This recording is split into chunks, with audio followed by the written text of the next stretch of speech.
What's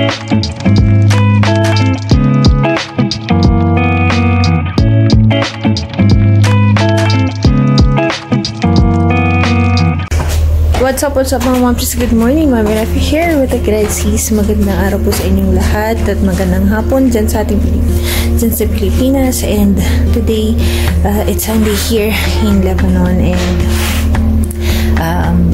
masaya lang kami ni Nura dahil kahagabi dumating sila Teta. And kaya lang tulog na siya si Mama Dad. And ngayong umaga, pagkagising niya, nagulat siya nasa sala. Tuwan-tuwa siya. And nandun pa pala si Nana dun sa loob. Sinundan niya kasi si Mama Dad. So, ngayon nagbabike si Nura. Ayan. So, since it's Sunday, let's see ano bang gagawin. Naku, marami pala akong gagawin kasi nagpalit ako ng cover ng kama. So, kailangan ko siyang laban ngayon. Nagpalit na ako ng cover because yung blanket na ginamit ko ngayon is pang yung makapal na. Kasi sobrang lamig na sa gabi. Buti na lang. Ngayon kasi pagdating dito ng gabi, nag-6 degrees na lang siya. So, this week talagang mas mataas pa yung lamig. Mas mababa pa yung temperature. Kaya nagpalit na ako ng cover. Hello, Mama. Good morning. Morning. Ayan. Si Nana kasi nag-bike agad habang nagbe-breakfast. So,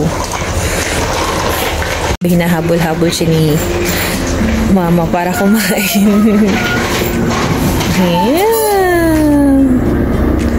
Yeah, Mama. Good. Ayan. Ganyan talaga ang mga lola, di ba?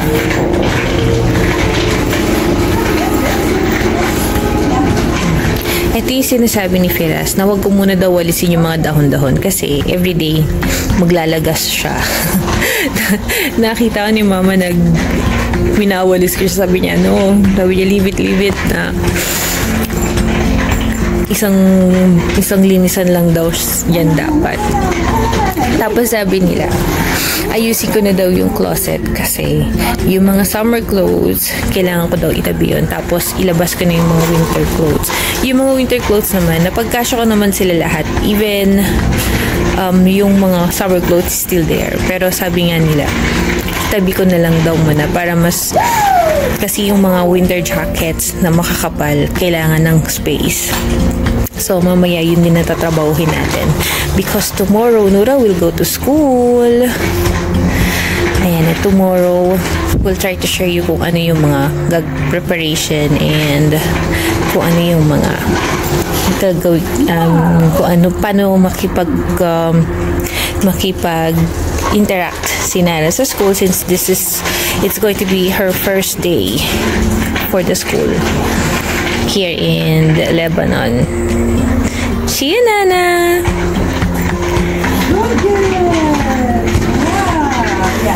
Wow, good job! You almost finished! Yum! Good job! Ayan, umalis na sila, Mama. So, meron kaming ginawa kagabi actually. Nilinis namin yung buong kwarto nila kagabi. So, anytime, kung gusto nilang pumunta dito ng winter, dito sila matutulog. So, okay na yung kwarto nila. Marami kaming mga damit na nakuha na para pamigay. Tapos, meron siyang mga damit rin na pang-winter na binigay sa akin. Kaya sabi ko, hindi na ako mamomroblema or hindi na kami bibili pa ng mga damit para sa akin. So, sinura na lang iintindihin namin for this coming winter. So, since nag-start na kami bumili, kahit paunti-unti, ngayon meron na akong stock na panglamig. So, ngayon, since Sunday, si Firas pumasok na rin at napaka-busy nila sa restaurant since Sunday. Ngayon, maglilinis rin ako dito sa bahay. Sinura ngayon nasa baba kay Luna. So, samahan niyo ako para maglinis. Okay?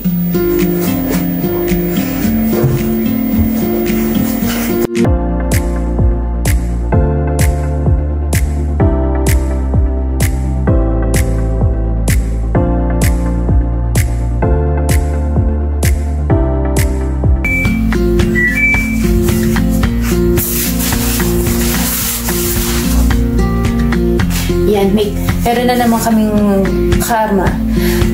Sa English is persimmon, tsaka atis. Ayan, pinapahinog ko pa yung atis. Ito kasi, etong persimmon, tsaka karma, kung napanood niyo yung previous video namin, first time namin doon nakatikim, and ang sarap, sobrang ang sarap. So, kailangan muna siyang mahinog na mahinog para masarap yung tamis. Yung mas malinamnam yung pagkatamis niya. So, maybe mga 2-3 days pa. Kasi matitigas pa siya. Ayan, matigas pa, di ba?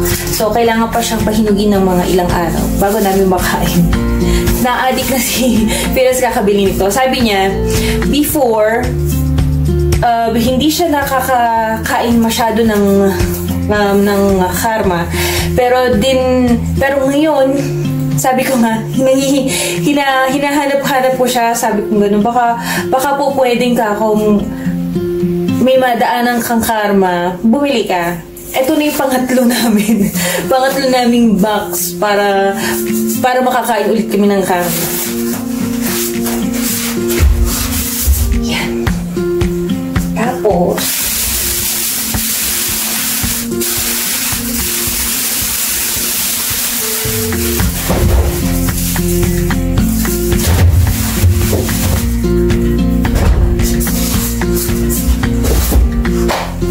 yan. So, next, ang aking labahin. Naglalaba rin kasi ko. Yeah, vacuum. Now, I need to pick some things for Nora.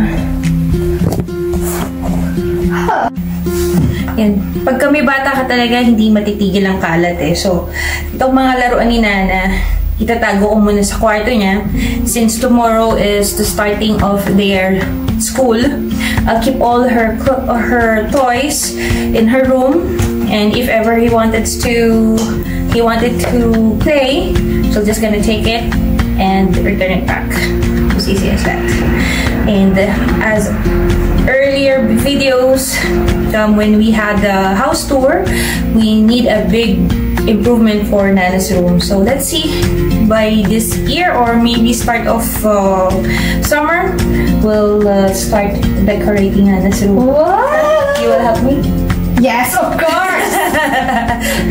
Luna is always here with me every time. Even when I clean, she's here. Even when I cook, she wants to cook with me. So yes, we'll start doing that and hope you stay with us to see what will be the improvement of Nana's room. Good? Yala, let me start vacuuming in some dusting here because yeah, it's been 2 days I didn't do dusting, so today let's start. Yeah. Here with us, Karas. I don't know where to start, wala. I think I need to start dusting first before I do the... What should I... Yeah, what is the sequence of cleaning? I will help you. I know everything! Remove it.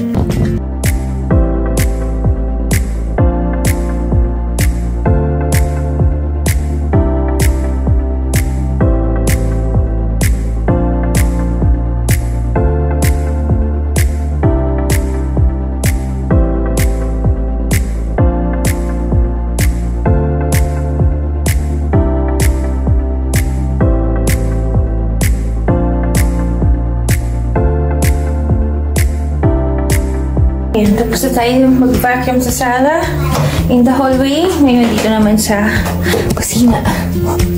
Kasi nilagay na nila yung carpet sa kusina kasi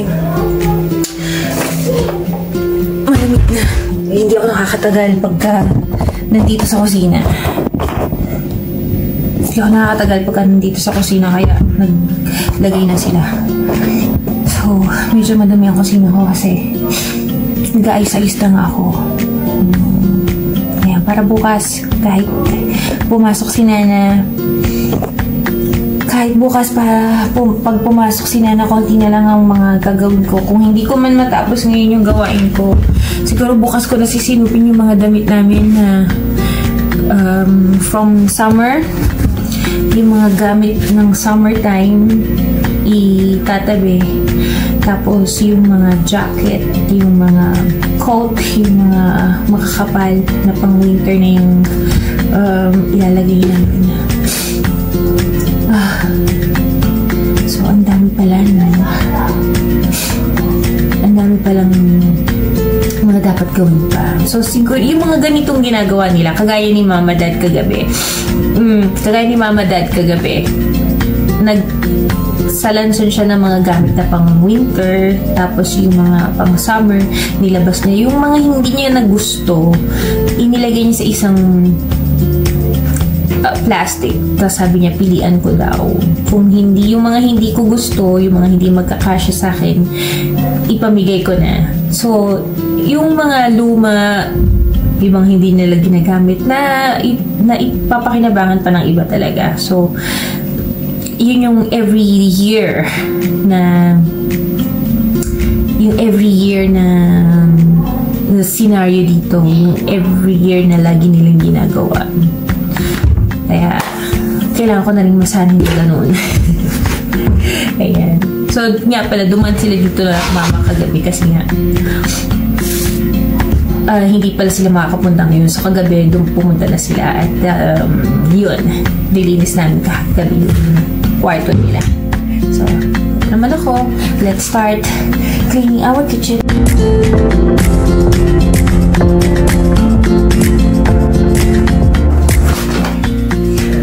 So, ayan. Tapos ko nang linisin yung carpet dito sa kitchen. And sabi ni Mama, itong carpet daw na to, na nasa kitchen, dapat daw ito yung nasa kwarto. So, nilinis ko na siyang mabuti. Baka mamaya hapon ilipat ko siya doon. And then, meron siyang pinakita sa akin na carpet. Kagabi, may yun yung dapat ilagay dito. So, let's try to do it at least this afternoon. Ngayon palang pagod na ako. Kasi umaga pa lang gumagawa na ako video. Every day talagang start na nagtrabaho. Ayan. So, okay. Nakaligtaan ko ang oras. Pasado, ano na pala, 12:30 na ng tanghali. So, meron pa naman kami, meron namang chicken nuggets si Nana dito. Uwi ng papa niya kagabi. Hindi niya naubos. So, iinitin ko na lang. May rice naman na ako. So, si Nana lang naman ang kakain ng bonggang-bongga. Ako, kahit tinapay at hummus lang, okay na ako. Medyo napasarap yung hummus na ginawa ko ng isang araw. Kaya, uubusin ko siya today. Yeah. This for Nora. Juice. No, si tienes que.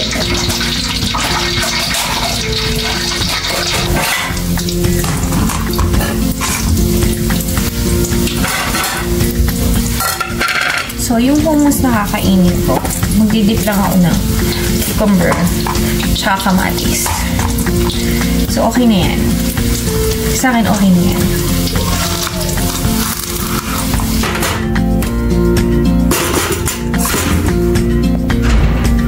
So guys, okay na kami. Pakainin ko muna si Nora. And ako medyo gutom na rin kasi hindi rin ako nag-breakfast. So, see you all guys tomorrow. Tomorrow, i-film naman namin ang first day ni Nora sa pagpasok dito sa school ng Lebanon. And hopefully maging okay siya. Medyo anxious ako about sa first day niya.